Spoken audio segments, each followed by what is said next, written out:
Dieu de gloire, Dieu de bonté, Dieu d'amour, Dieu fidèle, Dieu saint, nous te bénissons en ce jour. Je te magnifie et je glorifie la présence de ton Saint-Esprit. Merci de nous avoir rassemblés en ton nom. Merci parce que quand tu nous rassembles, c'est dans le but de nous révéler des choses cachées du royaume,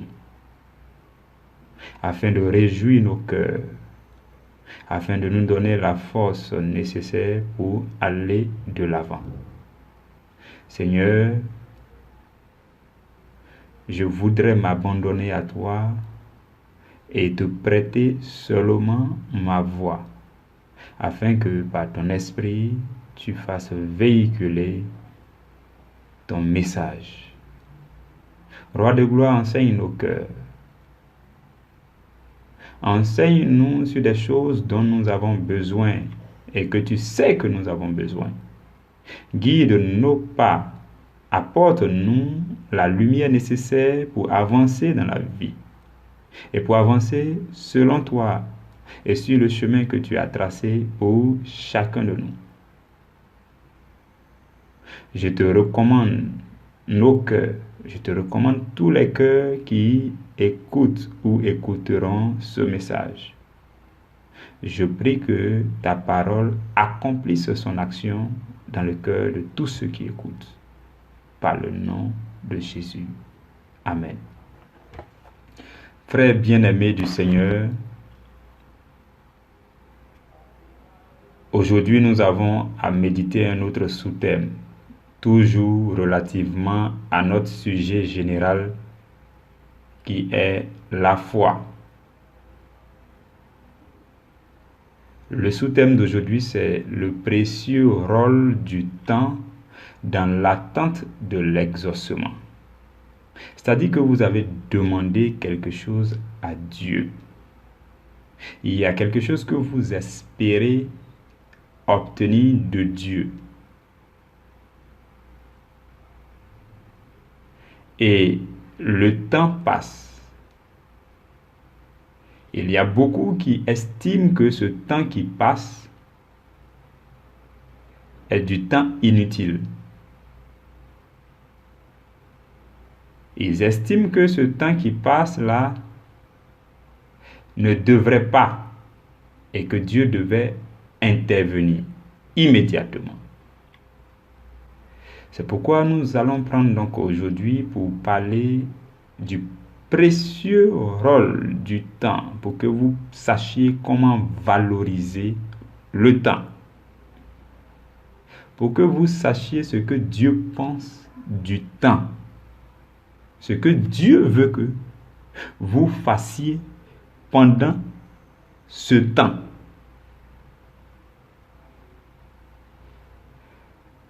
Je pense qu'on devait aussi étaler ce sous-thème-là sur 2 jours pour pouvoir mieux le consommer parce qu'il y a beaucoup de choses à dire là-dedans.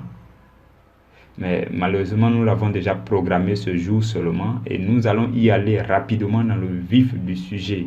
Et je crois que le Saint-Esprit a cette capacité surnaturelle-là de communiquer des choses, beaucoup de choses profondes en peu de temps. Voilà pourquoi je vais te demander de rester connecté, concentré et de suivre tout ce qui sera dit. Parce que ce sera comme du condensé sucré, mielleux, que tu seras amené à suivre soigneusement pour pouvoir absorber. Frères et sœurs, je vais commencer par nous parler du temps. Le temps selon Dieu et le temps selon les hommes. Dieu et les hommes n'ont pas la même perception du temps. Les hommes parlent du temps comme une grandeur, comme une valeur, comme quelque chose de mesurable. Les hommes parlent du temps pour dire 2 heures, 3 heures, 1 heure. Les hommes attribuent une valeur à du temps.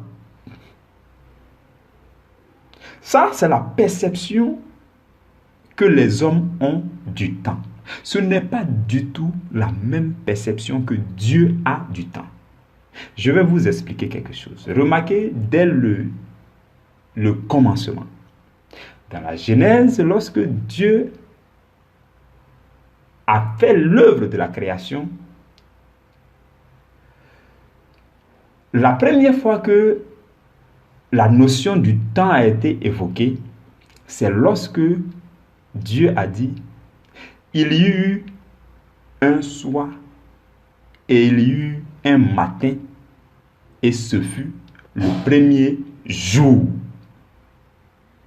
C'est là que la première fois, la notion du temps est apparue dans la Bible.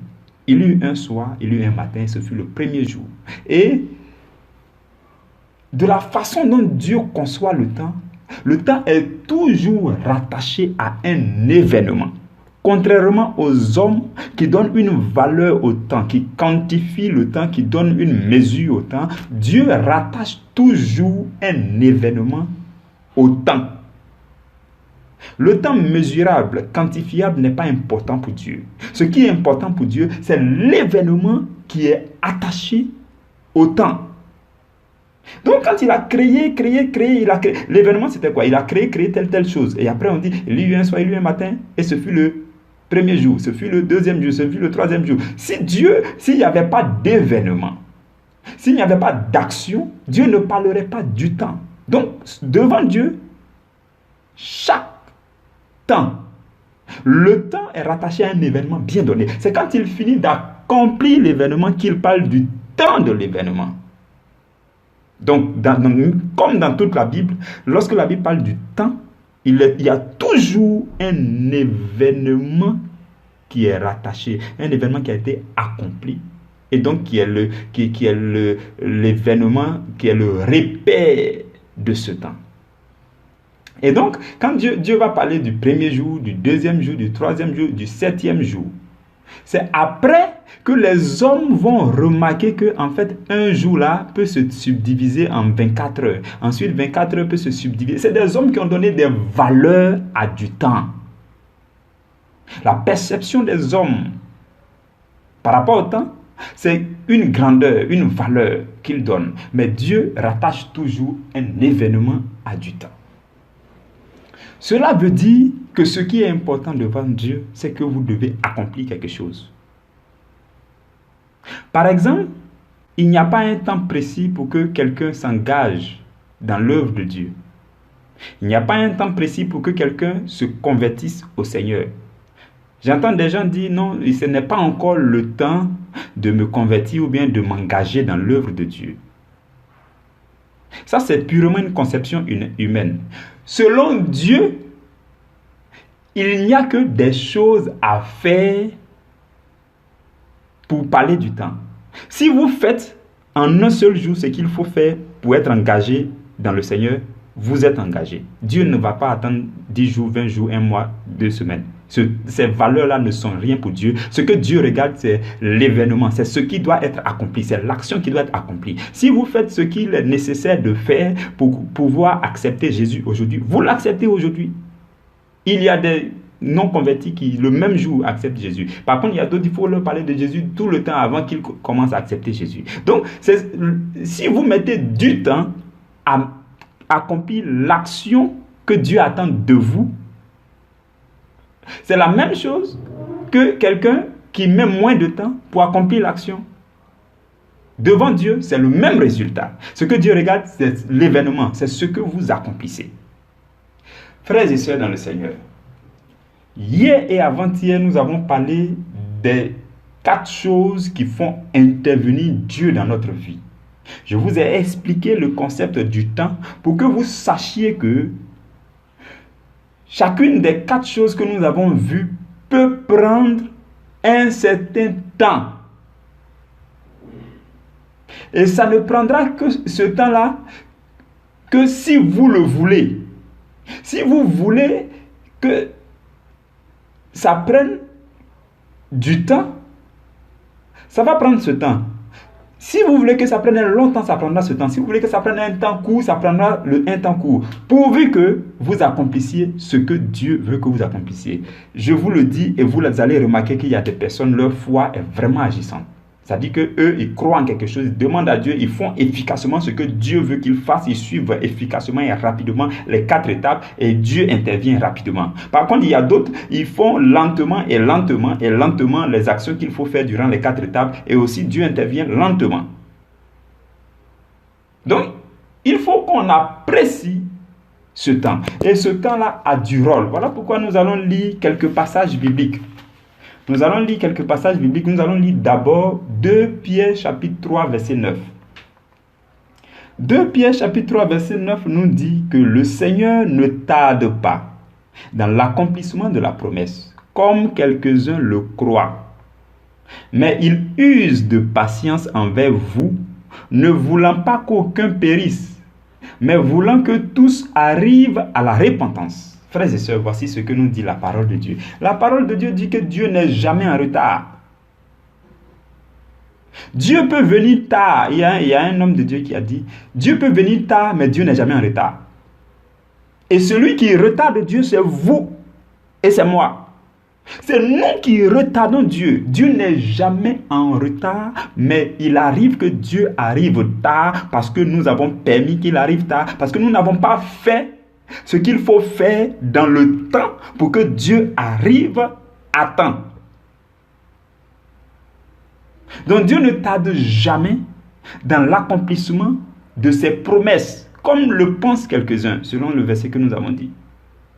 Mais Dieu use de patience. Quand il nous regarde, il est patient. Il veut que nous puissions accomplir ce qu'il faut accomplir. Parce que Dieu est un juste juge. Il ne peut pas aller à l'encontre de sa parole. Sa parole dit que vous devez croire dans votre cœur, vous devez proclamer de votre bouche, vous devez agir en fonction avant que lui, il n'agisse. C'est ce que sa parole dit. Et si vous prenez 40 ans pour le faire, lui aussi, il va prendre 40 ans pour vous exaucer. Souvenez-vous que dans la Bible, il est dit que de la sortie d'Égypte jusqu'à Canaan, jusqu'à Jéricho, normalement, 40 jours suffisent pour que le peuple d'Israël arrive. Mais le peuple d'Israël a passé 40 ans dans le désert. Ils ont passé 40 ans parce qu'ils ont passé tout le temps à murmurer, à se plaindre. Ils n'ont pas su apprécier le temps. Ils n'ont pas su comprendre que le temps que Dieu leur donne, c'est pour leur éducation. C'est pour qu'ils soient forgés, formés pour la gloire à venir. Et ils ont passé plus de temps que prévu. Au lieu de 40 jours, ils ont passé 40 ans. C'est de la même façon qu'aujourd'hui, certains chrétiens traînent dans le désert. Ils traînent dans le désert parce qu'ils passent tout le temps à murmurer. Il y a un homme de Dieu qui a dit, que j'apprécie beaucoup, qui a dit que murmure. Le mot français a dit murmure parce que, en fait, quand tu murmures, tu construis mur après mur. C'est-à-dire que dès que tu finis de murmurer, il y a un mur qui se construit après ton mur. Donc quand tu escalades ton mur là, tu croises un autre mur. Tant que tu murmures, il y a un mur qui se construit après un autre mur. Donc tu ne vas jamais quitter derrière le mur. Le jour où tu arrêtes de murmurer, les murs disparaissent.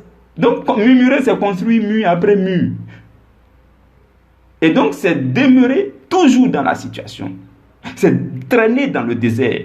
Voilà pourquoi nous devons apprécier le temps que Dieu nous a donné. Le temps que Dieu donne, c'est pour notre formation. Parce qu'il veut que la bénédiction, ce que Dieu est pressé de nous bénir. Frères et sœurs, je veux que vous le sachiez. Dieu est pressé de nous bénir. Mais Dieu veut d'abord savoir que quand il va nous bénir, cela ne va pas nous conduire à la perdition. Dieu veut savoir d'abord que quand il va nous bénir, cela ne va pas nous écrouler.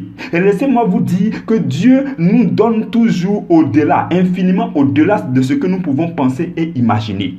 Donc ce que vous demandez à Dieu, c'est petit. Dieu veut faire plus que ça, infiniment plus que ça. Mais il se pose la question, lorsqu'il va vous accorder cette bénédiction, est-ce que vous allez pouvoir la supporter? Est-ce que cette grande bénédiction ne va pas vous écraser? Je vous le dis, c'est la vérité. Si vous donnez 1 milliard à quelqu'un qui n'a pas la mentalité d'un milliardaire, donnez-lui seulement 1 mois, il a fini de dilapider les 1 milliard. Par contre, si il a été forgé, formé, il a pris du temps pour avoir la mentalité d'un milliardaire. Quand il a le milliard dans sa main, il ne fera que fructifier le milliard. L'objectif de Dieu n'est pas de nous bénir pour que la bénédiction tourne en chagrin. Et sur ce point-là, je vais vous parler d'un verset que beaucoup de personnes connaissent. Ce verset de Proverbes chapitre 10, verset 22 là, vous citez beaucoup pour dire, oh, c'est la bénédiction de l'Éternel qui est enrichie et il ne la fait subir d'aucun chagrin. Et la révélation que je veux vous faire comprendre dans ce verset, c'est que Dieu, quand il veut vous bénir, cette bénédiction est tellement enrichissante, il s'assure qu'il n'y a aucun chagrin qui va suivre. Ni pour lui, ni pour vous.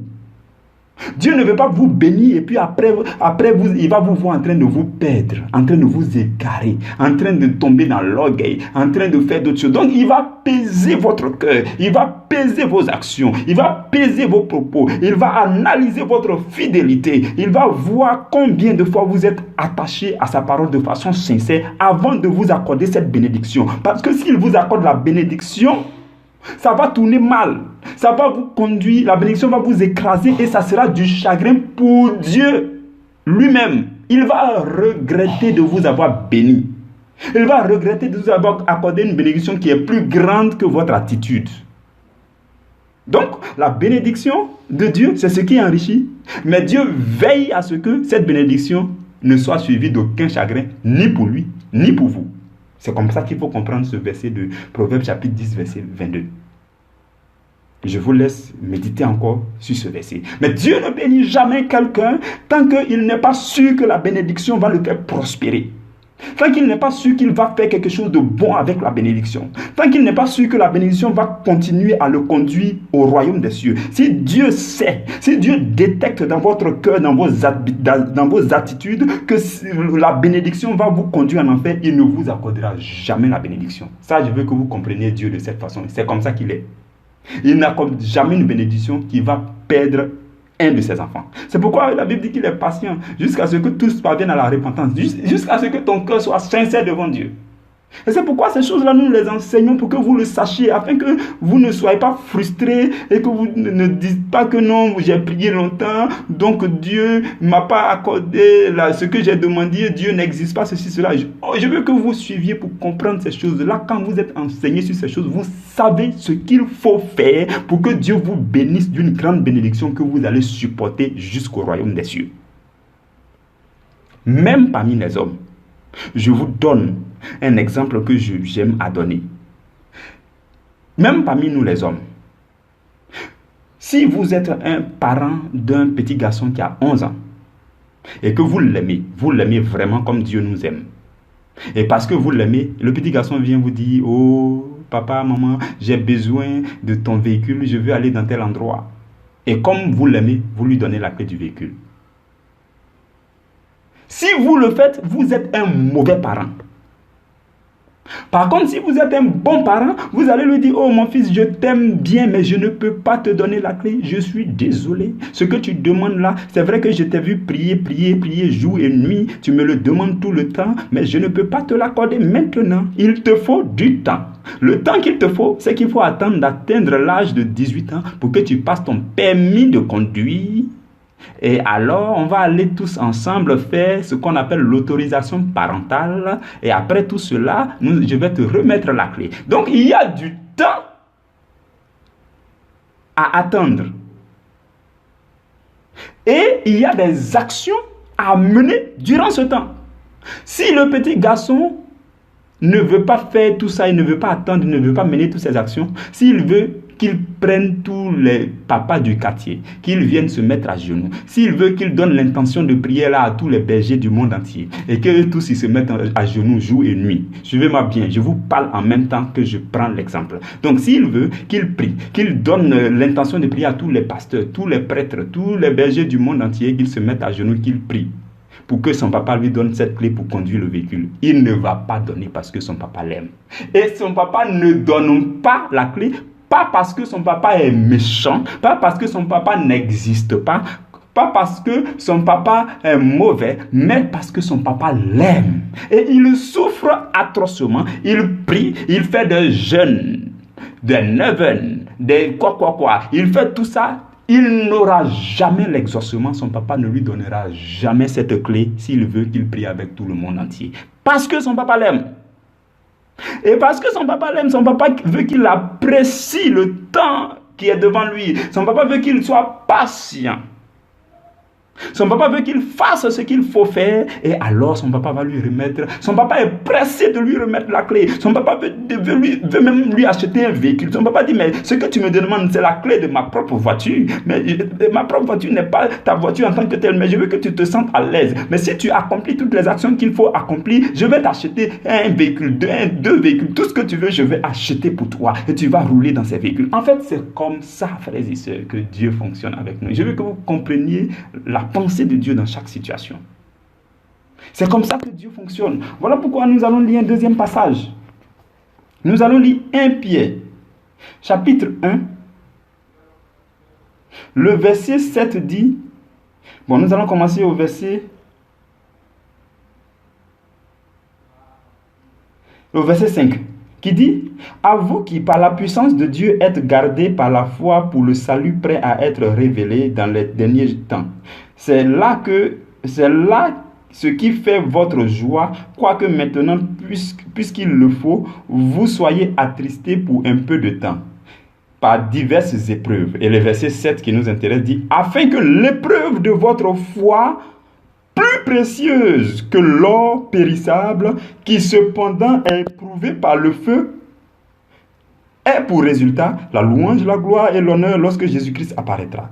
Ce que ce verset veut dire, c'est que la foi est plus précieuse que l'or. La foi dont nous parlons est plus précieuse que l'or.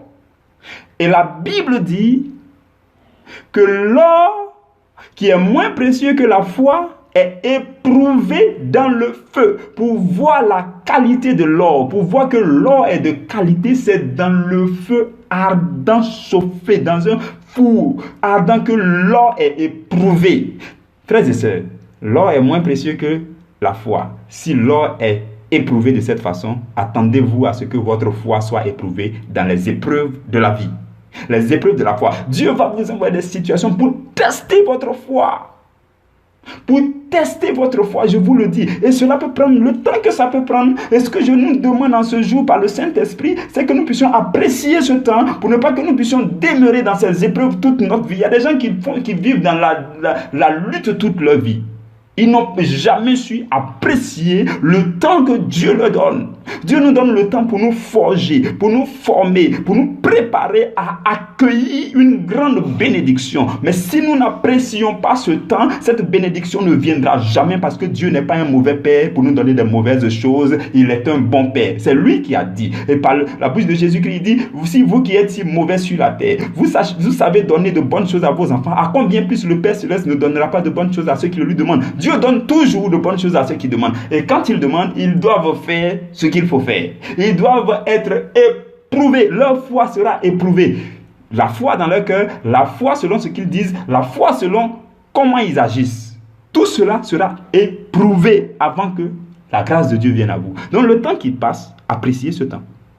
Demandez à Dieu ce que je dois faire. Si tu me donnes du temps, c'est certainement pour que je sois formé. Donc, pendant ce temps qui passe là, je ne vais pas murmurer, je ne vais pas me plaindre, mais je veux que tu me dises ce que je dois faire parce que je veux mettre en valeur ce temps qui passe. Frères et sœurs, nous devons comprendre que le temps est précieux. Le temps a un grand rôle à jouer dans notre vie de chaque jour. Lorsque nous sommes dans l'attente d'un exaucement, nous avons exprimé une prière. Nous devons demeurer dans la présence de Dieu pour faire ce qu'il faut faire pour garder la foi, pour nous maintenir dans la foi afin de ne pas perdre l'exaucement ou afin de ne pas retarder l'exaucement. Dieu est pressé d'arriver.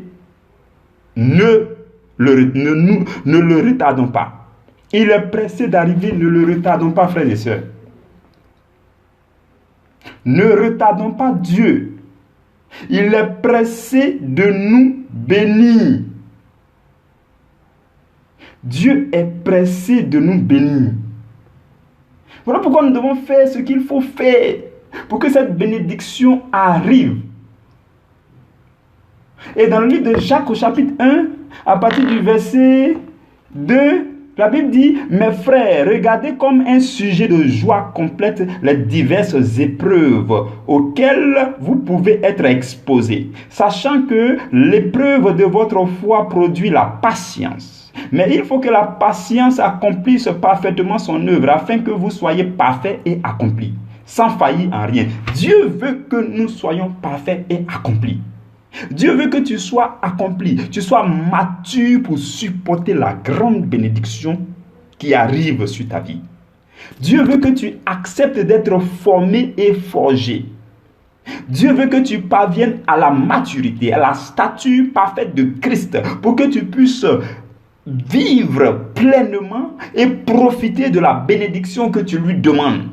Donc, il est important que ce temps qui est en train de s'écouler, tu puisses la mettre en valeur, que tu puisses la reconnaître, pas en tant qu'un temps creux, pas en tant qu'un temps vide, mais en tant qu'un temps que Dieu a mis devant toi pour te former, pour te forger. Nous devons arrêter de murmurer.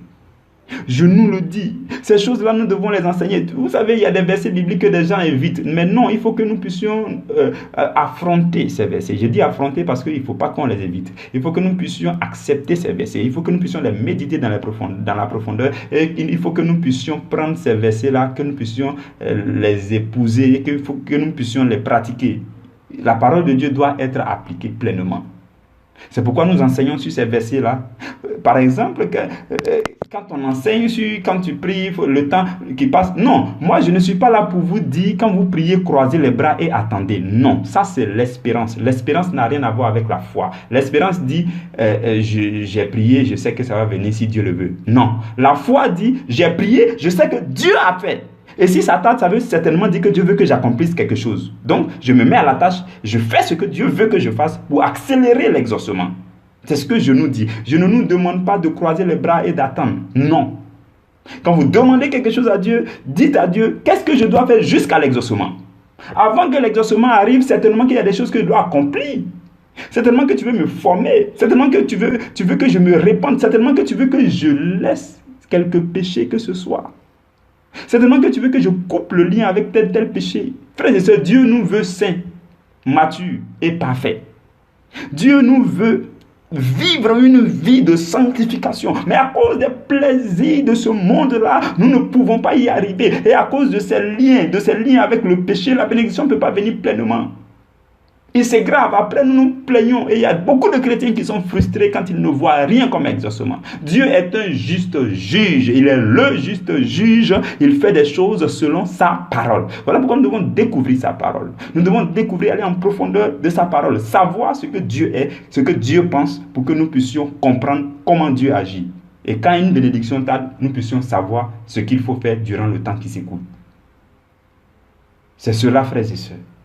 C'est ce que nous devons faire. Nous devons apprécier le temps de Dieu. Le temps de Dieu n'est pas le temps des hommes. Le temps de Dieu, c'est l'accomplissement d'une action.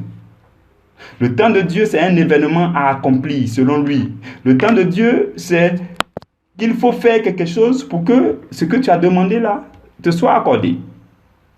Je rends grâce à Dieu pour ce moment de méditation. Je bénis son saint nom.